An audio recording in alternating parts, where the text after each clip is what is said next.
What person, whom you've never met in real life, has changed your life? Steve-O from Jackass. Not his stunts, but his journey from addiction to sobriety. 4 years for me now.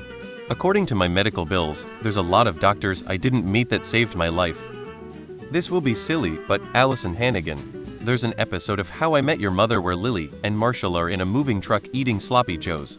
When Marshall says he regrets bringing the sloppy joes it pans over to Lily, face covered in sloppy joe sauce, chowing down, and she says what's done is done. That somehow really resonated with me, and I'll say to myself what's done is done anytime I am intimidated about a big leap in life.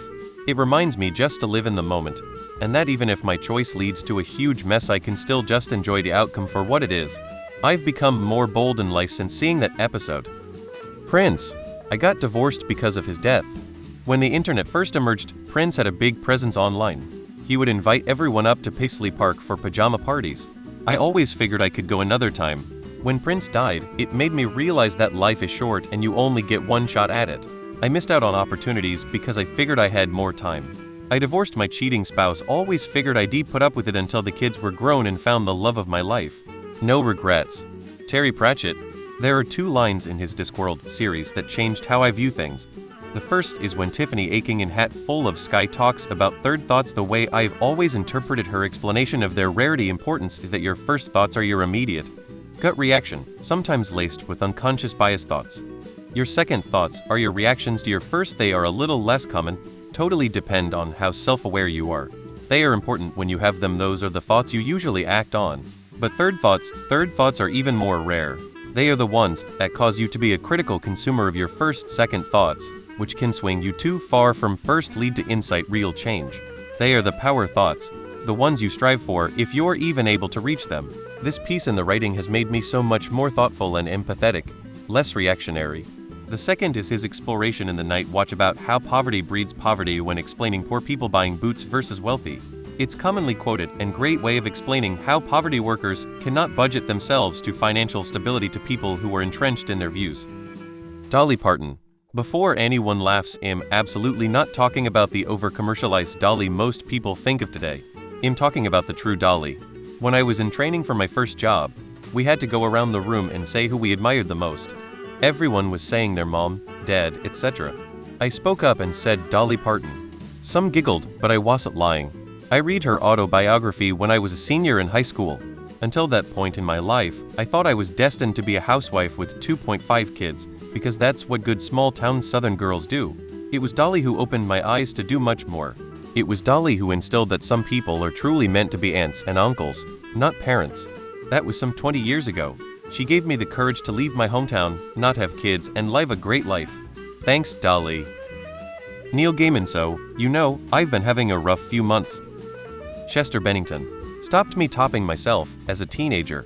Wish I could have had the chance to thank him. I have a friend I can only refer to as a millennial internet friend. We've never met, but somehow friended each other on Instagram over 10 years ago. She's completely supportive and accepting of my whole self, which is something I'm yet to experience with someone I actually know in real life. She's one of my best friends and helped me find myself. We're supposed to hang out soon. We only live 1 town away from each other, too. Gabor Maté and his book In the Realm of Hungry Ghosts. Read the book early in a new career in addiction medicine, and it has helped to guide my practice and interactions. My patients, for the better. Would love to meet one day and tell him thank you. Judy Blume. As a preteen, her novel spoke almost directly to me. I would love to thank her for that. Maya Angelou. George Carlin. Watched his stuff as a teenager and as such came into adulthood knowing that politics is pageantry, designed to keep us fighting among ourselves while the ruling class fuck us over at every opportunity. Tolkien. He gave me another world I could escape to when life was SHT. Cher. I grew up in conservative suburbia in South Texas, daughter of a Southern Baptist family. Women around me all wore helmet hair and pastel polyester pantsuits. They conformed. Cher was glamorous, talented, bold, and snarky to her husband. Her example gave me the courage to develop a mind of my own. Dark. My internet friend of over 20 years. 23 in fact.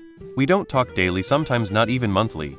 But if there is a person on this planet that I trust more with all my secrets, apparently it posted before I finish.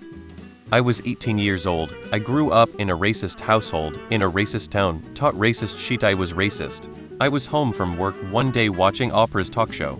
The subject was racism. A cute, white, red-headed girl was on the panel defending her racist stances, and after quietly watching her rant and rave for an hour, I said out loud, "She's a fucking idiot."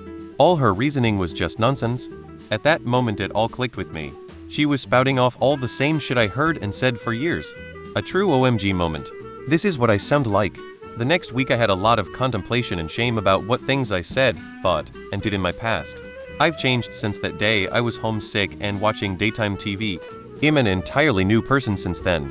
I left that town, cut ties with most people of ilk minds, read more, listen harder, and try to judge less. I still have faults, but I think I'm a far better person than I was before that day watching that cute, white, red-headed girl. Thank you CWRH girl.